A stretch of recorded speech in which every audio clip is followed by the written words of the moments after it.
Hello, everyone, and welcome to today's episode. Today, we're going to dive into a fascinating court case that highlights the importance of understanding tax code and meeting filing deadlines when it comes to churches and Social Security taxes. In this episode, we'll explore the background of Social Security taxes and churches, focusing on a pivotal change in 1983 that made Social Security taxes mandatory for churches unless they filed for an exemption within a specified time frame. We'll then discuss a case where a church in Pennsylvania sued the U.S. government over the constitutionality of these taxes on religious grounds. The court's decision obviously upheld the Social Security tax requirements for the church and its employees. This case serves as a powerful reminder of the importance of knowing your tax obligations and the deadlines to avoid costly legal battles. Let's do this.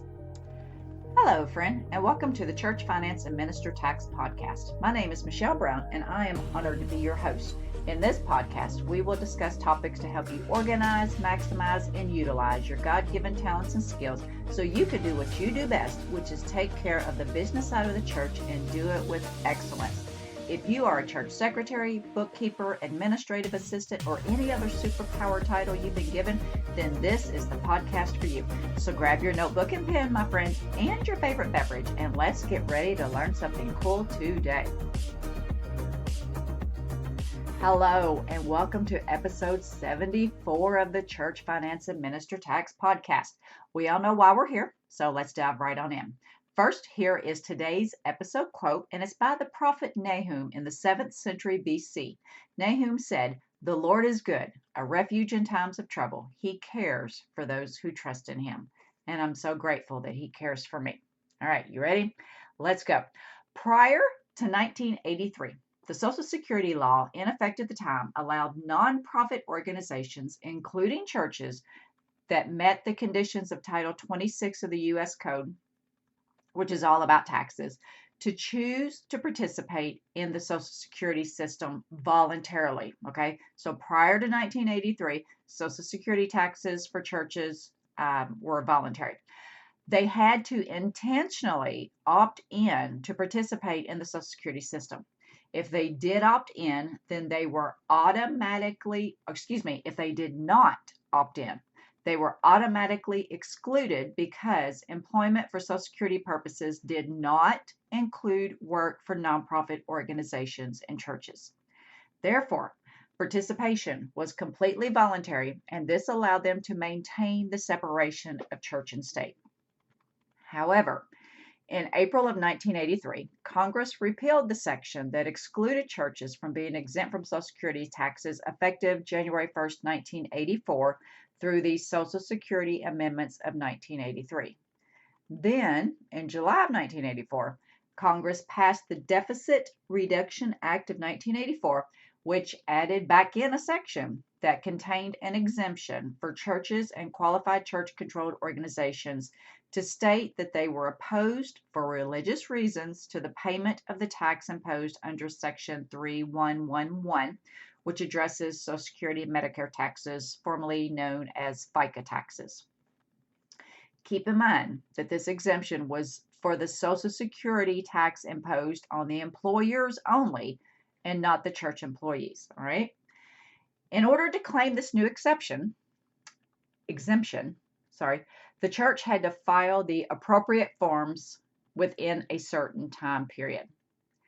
What did this practically mean for all the parties involved? What this means was the church could opt out and not have to do the company match for FICA taxes, which is a nice benefit to the church, but the employee would then have to pick up the full amount of taxes due to include their normal 7.65%, and now the employee had to pick up an additional 7.65% that the church was refusing to pay. So this would make their taxation equal to that of a self-employed individual, just like qualified ministers, except that the employees had to pay the full FICA amount due on all of their income, where ministers only have to pay it on salary and wages plus any excess housing allowance.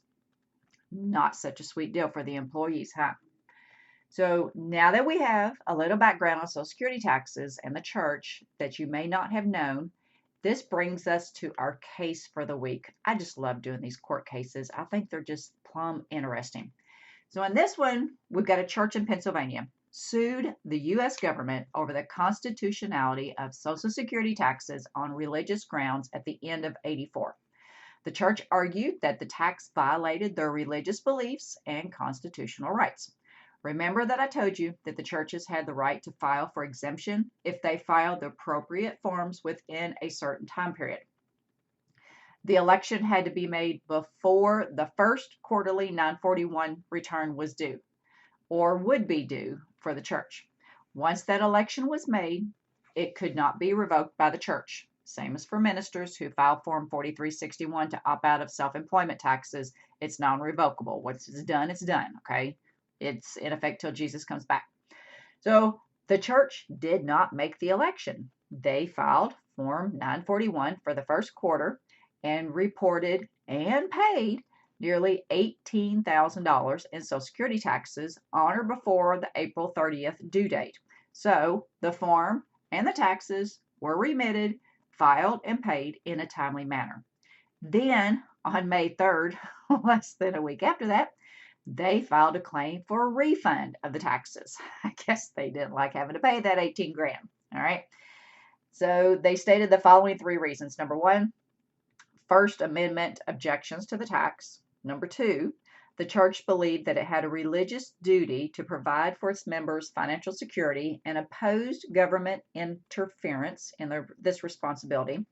And number three, they said that the law unfairly discriminated against church employees compared to ministers who can be exempt from Social Security taxes. All right.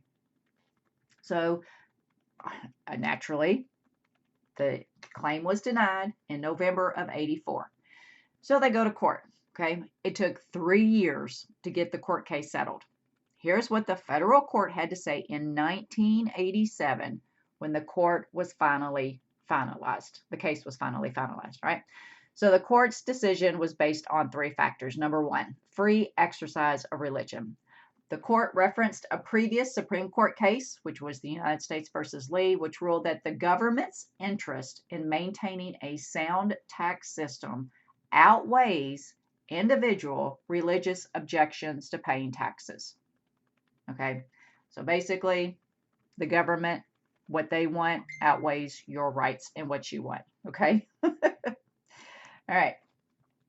Also, under free exercise of religion, they also concluded that the Social Security tax does not violate the church's free exercise of religion because the government has a compelling interest in maintaining a functional tax system. In other words, they want to keep it running properly. All right. So the second point they made was an establishment clause. The court found that the law does not excessively entangle the government with religion. The requirement for churches to withhold and pay Social Security taxes is similar to other tax obligations like income taxes and does not involve the government in religious activities. So basically they're saying just because we want you to pay the Social Security tax, just like every other organization in the United States have to pay the Social Security tax, it's no different than you withholding income taxes, which you've already been doing, okay? We're just making you like everybody else. And then the third point that the court stood on was equal protection. The court rejected the agreement that the law unfairly discriminates against church employees compared to ministers who can be exempt from Social Security taxes. The distinctions made by the law were found to be rational and based on secular concerns. I'll be honest, I don't even know what that one means. But basically they're saying that, you know what, a church employee is different than qualified ministers who have that dual tax status, and that they are not subject to FICA taxes, but they do have to pay self-employment taxes. All right. And then, of course, they have the tax benefit of their housing allowance not being subject to the self-employment taxes. So the conclusion was that the court upheld the Social Security tax requirements for the church and its employees, ruling that the law is constitutional. It does not violate the church's religious freedoms or other constitutional rights. Therefore, the church had to continue to file Form 941 returns during the duration of the case. Despite their claim for a refund and the ongoing legal challenge, there's no indication in the court documents that they were exempted from continuing to comply with filing the requirements during the case. The legal proceedings did not suspend their obligation to file these returns. But I want you to remember something, people, okay? If they had filed the proper paperwork within the specified time that they told them, all of this could have been avoided. Can you imagine how much money was spent on legal fees simply because they didn't follow the code and the deadlines? So what's my point for telling you all this? Okay, the point is you need to know the tax code. You need to know your options. You need to know your responsibilities, and you need to abide by the deadlines for filing anything to do with the government. Because if you don't, it's always going to cost you more in the end. And that's my short and simple episode for today. I think it just drives the point that though we may not like to pay taxes, we've got to do it anyways. It is the law of the land, and pay them on time. If they had paid attention to what the filing requirements were to get this exemption, they could have avoided all this because they never would have filed the original Form 941 to begin with. All right. So that's going to wrap it up.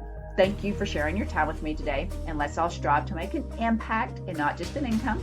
Remember to always look your best, do your best, and be your best. Talk to you soon. Bye-bye.